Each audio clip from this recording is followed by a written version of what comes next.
Pendengar, di kesempatan kita pada kali ini 29 September 2025 tentunya menjadi awal mula hari Senin yang cukup cerah pada hari ini, dan kita juga akan menambah kecerahan pada hari ini dengan kabar yang tentunya bagi masyarakat setempat ya, ini bisa menjadi kabar yang membahagiakan juga, karena tentunya setiap tahunnya ya dibuka bagi Anda para masyarakat tentunya untuk bergabung menjadi prajurit dari TNI Angkatan Darat. Tentunya ini juga bisa untuk memberikan kita kontribusi nyata bagaimana caranya kita bisa membela negara sekuat jiwa raga kita. Tetapi tentunya ada proses seleksi di dalamnya yang pastinya juga ada ketentuan dan syarat berlaku. Kita ingin mengetahui seperti apa tentunya dalam proses kali ini rekrutmen Bintara dan Tamtama TNI Angkatan Darat 2025. Telah hadir di studio Pro 1 RRI Bandar Lampung kali ini sebagai narasumber kita, yaitu Bapak Kolonel Infanteri Sumarlin Marzuki SEM Han selaku Kepala Staf Korem 043 Garuda Hitam. Assalamualaikum Bapak Kasrem. Waalaikumsalam warahmatullahi wabarakatuh. Apa kabarnya Bapak? Alhamdulillah, tetap semangat dan semangat selalu. Oke. Dan sehat selalu, amin. Terima kasih sebelumnya sudah hadir di studio kita kali ini untuk sharing ya Pak ya, terkait dengan penerimaan prajurit TNI Angkatan Darat. Nah sebelumnya kita ingin tahu dulu Pak, ini prosesnya dalam penerimaan supaya tentunya masyarakat tidak ketinggalan, memang dibuka gelombangnya sendiri itu per tanggal berapa sampai dengan kapan Bapak Kasrem? Ya baik, terima kasih atas waktu yang diberikan pada kami. Baik Mbak, pertanyaannya adalah tentunya kita ketahui saat ini TNI Angkatan Darat itu membuka peluang lagi bagi pemuda dan pemudi masyarakat Indonesia, khususnya masyarakat Bandar Lampung. Adapun tanggal pembukaan pendaftaran itu dimulai kemarin tanggal 11 September untuk Catam dan Sicaba sampai dengan 9 Oktober. Jadi ini masih masa pendaftaran, dan untuk validasi itu berselang 4 hari setelah pembukaan secara resmi melalui online. Demikian. Baik, nah mungkin masyarakat juga ingin mengetahui Pak, seperti apa perbedaan dalam penerimaan seleksi Catam dan juga Caba ini. Nah untuk tanggal-tanggalnya juga tentu sudah ada perbedaannya ya Pak ya. Betul. Dan bagaimana tentu proses dari pendaftaran itu Bapak? Baik Mbak, untuk pendaftaran memang sama Mbak ya, pembukaan pendaftarannya. Kemudian untuk validasinya itu, jadi pendaftaran kurang lebih untuk Catam itu tanggal 11 September sampai dengan 9 Oktober. Sorry, ini Sicaba nih, nih. Dia lebih pendek masanya. Kemudian untuk Catam sama pembukaan pendaftaran itu 11 September sampai dengan 23 Oktober. Jadi ada masa 14 hari untuk Tamtama.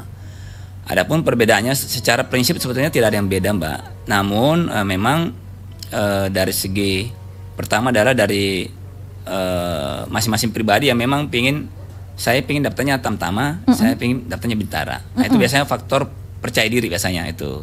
Kemudian kedua, secara administrasi biasanya memang kita untuk Tamtama itu kita masih membuka untuk SMP. Namun itu ada catatan tersendiri biasanya, ada punya kemampuan khusus. Jadi walaupun saat ini secara standar itu adalah SMA. Kemudian nanti ditentukan oleh psikologi Mbak. Nah psikologi, kalau kita mendaftar Bintara dan proses administrasinya tidak lulus, validasinya mereka ada waktu untuk beralih ke Tamtama.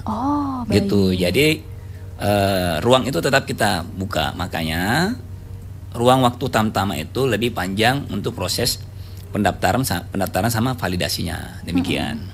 Seperti itu. Apa yang dipersiapkan seperti itu Pak? Tadi Bapak bilang katakan ada kemampuan khusus. Betul. Apa nih sebenarnya skill atau kemampuan yang harus dimiliki oleh calon dari Tamtama ini sendiri? Jadi skill itu Mbak, kita semua membuka ruang kreativitas, pengetahuan dan kemampuan masing-masing personal.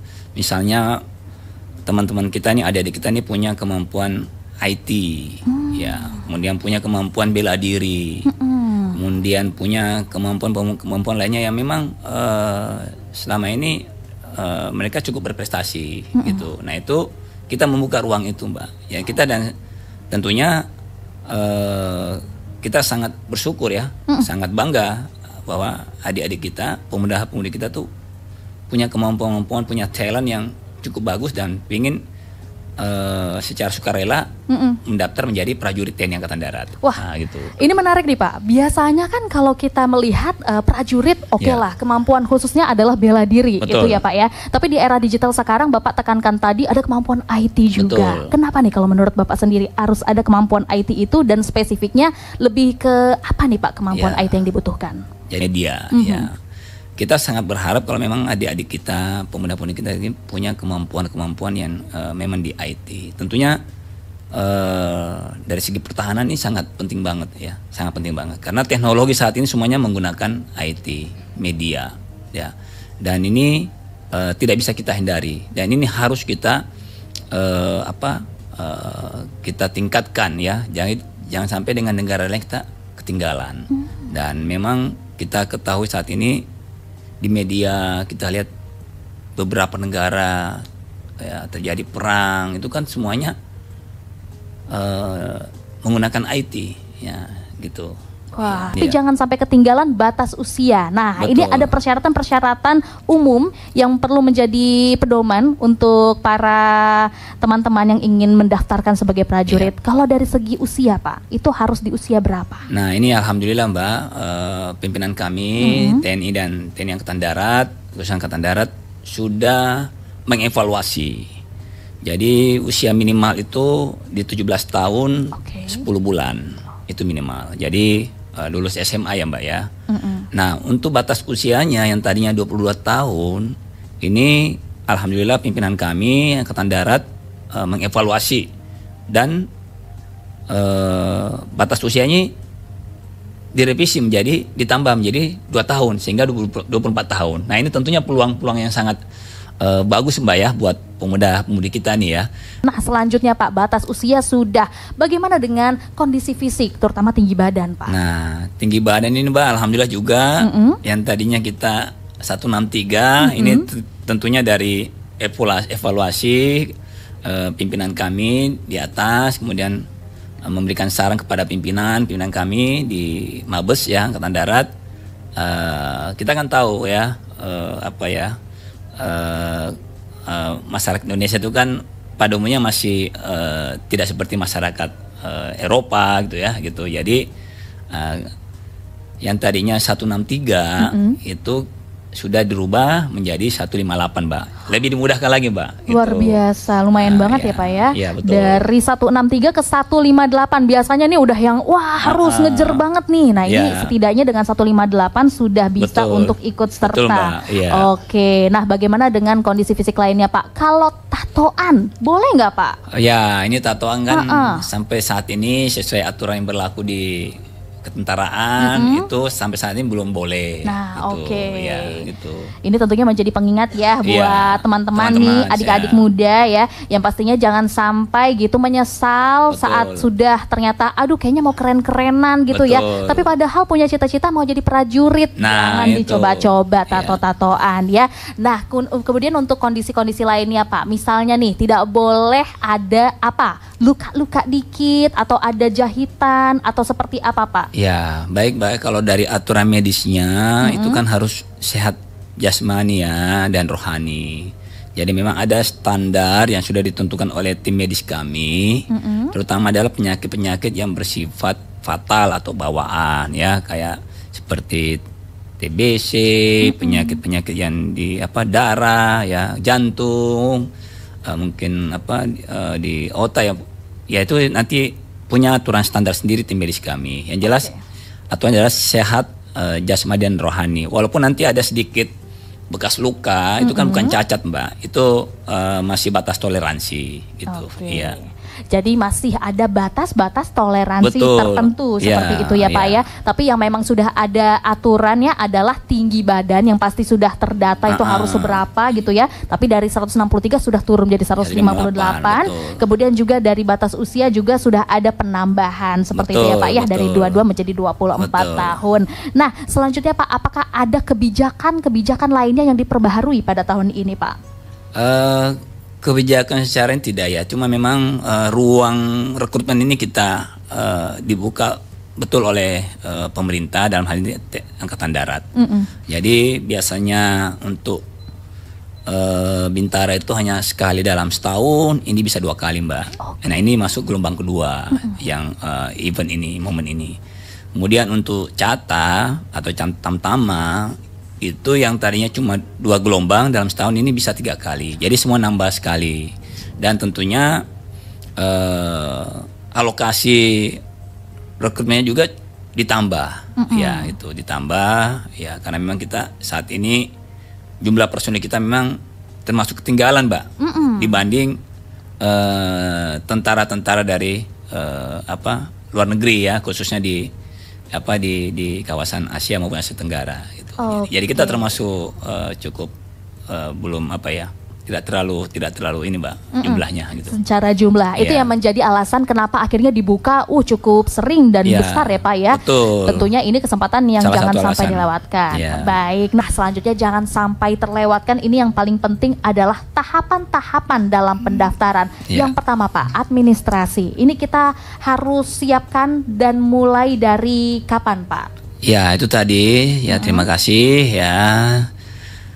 Sudah kami sampaikan tadi awal bahwa administrasi itu dibuka tahapannya mulai tanggal 11 September ini kemarin ya, itu secara online. Itu bisa dilihat websitenya Angkatan Darat ya.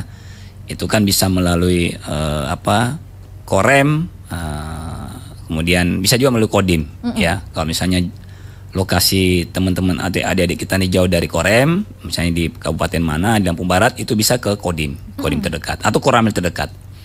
Nah Pak, selanjutnya nih apa berkas-berkas administrasi nih yang harus kita siapkan? Ya betul Mbak ya, biasanya kan ini hampir sama ya dengan rekrutmen dengan instansi lain ya ijazah ya kan, itu tentunya dari pendidikan SD, SMP, SMA ya, kemudian data-data lainnya gitu ya, kartu keluarga, KTP ya, yang bersifatnya personal gitu ya, itu tentunya. Dan tentunya juga ada surat keterangan berkelakuan baik ya dari kepolisian, dan juga ada surat keterangan bersih diri dari Kodim biasanya, itu udah menjadi aturan. Selanjutnya kita harus persiapkan apa nih Pak? Nah selain administrasi tentunya kita harus sudah jauh-jauh hari nih nyiapkan fisik kita, kesehatan. Itu kan kesehatan biasanya kalau memang kita sudah punya cita-cita ingin menjadi tentara, biasanya kita 6 bulan itu sudah menyiapkan secara fisiknya ya. Kemudian kesehatan kita udah MCU ya, medical check up ya. Itu kan kita ketahuan nih, oh gigi kami nih, bukan gigi saya nih ada lubang. Nah masih ada waktu untuk ditambal, dibersihkan itu. Selanjutnya nih Pak, kita mau baca dulu yang sudah ikutan bergabung lewat line WhatsApp kita ya Pak ya. Sepertinya sudah ada pertanyaan yang menggelitik di hatinya gitu ya. Ini dari Ferdi di Lampung Timur. Oke Pak, selamat siang. Mau tanya tentang penerimaan ini Bapak Kasrem. Kalau ada yang nawarin masuk TNI tapi minta mahar, gimana tuh Pak? Wah itu bahaya tuh Mbak, itu penipuan tuh. Masuknya penipuan ya? Penipuan tuh, itu hati-hati. Nah bukan kemarin ya, setiap event momen apapun mau perekrutan itu, pimpinan kami ya itu sudah sering memberi perintah penekanan bahwa tidak ada percaloan, tidak ada pungutan biaya satu rupiah pun. Jadi kalau ada itu adalah oknum, biasanya itu oknum yang memanfaatkan momen-momen seperti ini, event-event seperti ini. Nah ini kan memang hampir terjadi setiap event rekrutmen, baik di tentara maupun di luar tentara kan biasanya gitu Mbak ya. Nah gitu. Nah ini khusus di tentara itu kita yakin bahwa itu adalah penipuan ya, pakai mahar tuh itu nggak benar ya. Itu sudah ditegaskan oleh pimpinan kami dan juga sampai tingkat level bawah. Nah, itu berarti itu adalah oknum atau ya pasti itu penipuan. Nah, itu ya. Sudah ditekankan sama Bapak Kafrem ya. ya. Dan kalau memang ada seperti itu bisa dilaporkan langsung, Mbak. Bisa dilaporkan langsung ke Kodim, ke Koramil dengan ada alat bukti. Nah, gitu, alat bukti bahwa ada oknum atau ada indikasi atau ada pihak ini yang itu tadi berupaya untuk penipuan. Nah, itu bisa baik secara digital, secara langsung bisa gitu kan. Baik, jadi sebenarnya juga dengan adanya era keterbukaan informasi sekarang, kita bisa mengakses informasi lebih lengkapnya juga lewat website yang ada di TNI Angkatan Darat ya Pak ya.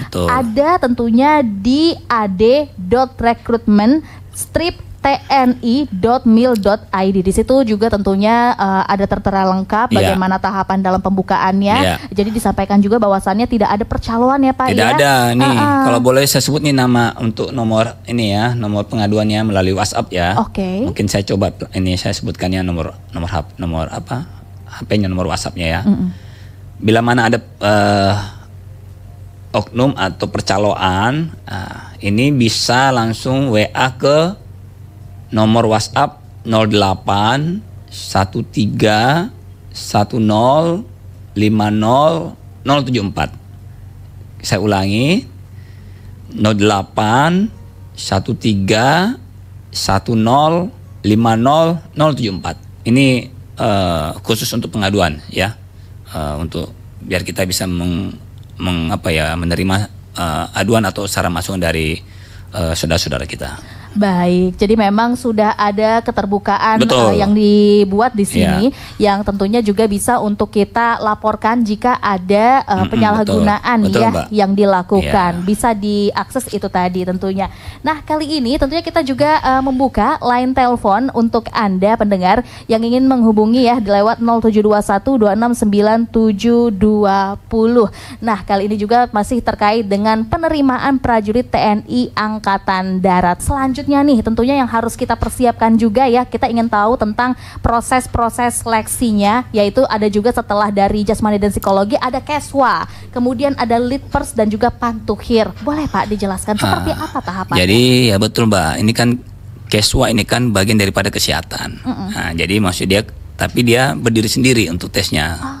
Jadi standar kesehatan jiwa itu biasanya dari titik daya tahan gitu, itu harus diyakinkan apakah normalnya kan kalau secara umum memang normal, tapi nggak ada kejiwaannya kan, itu yang harus diketahui. Nah, itu punya standar sendiri bagi tim medis kami ya, itu standar untuk sebagai prajurit gitu ya gitu. Nah, litpers ini tentunya meyakinkan bahwa calon peserta ini atau peserta ini diyakinkan bahwa memang secara ideologi memang adalah Pancasila. Terakhir Pak, pantukhir. Nah, pantukhir ini tentunya setelah melalui semua tahapan, semua Mbak, nanti ada namanya panitia penentuan tahap akhir. Nah, itulah hasil data tes semuanya itu di ranking. Nah, misalnya rankingnya terakhir mungkin jumlah peserta itu dari sekian animo pendaftar yang sudah validasi melalui proses tahap, kan ada tahap gugur juga Mbak. Yang bisa yang kesehatan ya tidak langsung nggak ikut tahap berikutnya. Jadi mungkin dari contoh Bintara 280, mungkin masuk pantokhir mungkin 600 atau 500-an. Nah, itulah di ranking Mbak. Hasil itulah nanti kita tinggal sesuaikan alokasi di rankingnya dari 1 sampai sekian. Nah, itu. Baik, mungkin dari semuanya itu udah passing grade gitu ya Pak ya, tapi ada rankingan lagi tentunya yang dibutuhkan berapa. Baik Pak, kita sudah terhubung kali ini dengan penelpon kita. Kita mau sapa terlebih dahulu ya Pak ya. Halo, selamat siang, assalamualaikum. Selamat siang, assalamualaikum Ibu, Bapak. Baik, dengan siapa dan di mana nih kita sedang berbicara? Halo, jelas suaranya? Ya, Ibu, Bapak, saya Ardi dari Lampung Timur. Oke Ardi, silahkan pertanyaannya. Iya, saya lagi nonton live YouTube ini. Ya, Halo. bapaknya gagah banget. Bapak, saya mau bertanya. Iya. Saya pengen jadi tentara, Pak. Umur saya 19 tahun. Iya. Tipsnya agar lancar. Terus kalau misalkan kita harus nyiapinnya apa aja, Pak? Dari segi fisik sama kesehatan mungkin, Pak. Agar nanti tes kita udah siap, Pak. Ya, baik Mas Ardi ya. Iya. Ya, Iya, baik. ya sehat selalu, sukses selalu ya. Tabik pun Mas Ya Ardi. ampun. Jadi Mas Ardi, Iya, Bapak. terima kasih atas pertanyaannya. Jadi itu tadi sudah kami sampaikan di awal Oke Pak, nggak apa-apa. bahwa khusus untuk kesehatan itu biasanya kita melakukan medical check up sebelum pelaksanaan tes. Jadi mungkin ada kurun waktu ya paling sekitar 3 bulan deh. Kalau bisa nih sebelum kita pelaksanaan tes kesehatan kita medical check up, kita cek semuanya nih, ya mungkin ada keluhan di mana, di mata, mungkin matanya minus, apakah masih bisa diobatin atau gimana, atau giginya ada yang lubang atau ada yang udah tanggal gitu ya. Nah, itu butuh waktu untuk perbaikan tentunya dengan itu tadi hasil medis ya. Jadi itu untuk yang kesehatan. Jadi pada saat tes nanti hal-hal yang kesehatan tadi itu bisa nyatakan lulus atau tidak ada masalah untuk sebagai tentara. Untuk kesehatan tentunya juga butuh waktu. Ya itu tadi minimal 3 bulan untuk menyiapkan fisik ya. Ya kita harus lari, kita sit up, push up. Nah itu. Jadi semuanya butuh proses Mbak, itu ya, demikian. Oke, Bapak sendiri apa yang ingin disampaikan tentunya ya kepada teman-teman, kepada anak-anak muda tentunya dalam proses pendaftaran ini, apa yang ingin Bapak sampaikan dan apa yang Bapak harap? Ya baik Mbak ya, tentunya pertama ya dalam proses rekrutmen ini sudah sering ditekankan ulang oleh pimpinan kami sampai level atas sampai yang terbawah bahwa ini semua terbuka, transparan, tidak dipungut Rp1 pun, tidak ada pungutan apa-apa. Bila mana ada oknum atau orang yang mengaku, itu kita yakin bahwa itu adalah penipuan dan silakan langsung mengadu atau melaporkan hal ini kepada Koramil, Kodim maupun Korem ya. Itu tentunya dilengkapi dengan tanda bukti. Kemudian yang kedua tentunya ini kesempatan yang sangat bagus buat adik-adik kita, pemuda-pemudi semuanya untuk memanfaatkan momen ini, kesempatan ini ya sebagai tentara tentunya ya untuk menjadi abdi negara dan ini kesempatan yang sangat bagus ya. Tidak ada yang tidak bisa kalau kita semuanya menyiapkan yang baik ya. Yakini bahwa orang lain bisa, kita pasti bisa. Demikian. Wah, luar biasa. Sedikit Pak, ini kan kita juga menyambut tentunya ya Pak ya dengan hari ulang tahun TNI yang akan berlangsung ini adalah ke-80. HUT TNI ke-80. Apa yang sudah dilakukan oleh Korem 043 Gatam Mbak? Ya, baik Mbak ya. Tentunya kami sangat bersyukur ya. Tentara ini begitu disayang oleh masyarakat karena memang tentara adalah rakyat ya. Rakyat itu adalah ibu kandung tentara. Itu sejarah ya bahwa kita lahir dari rakyat.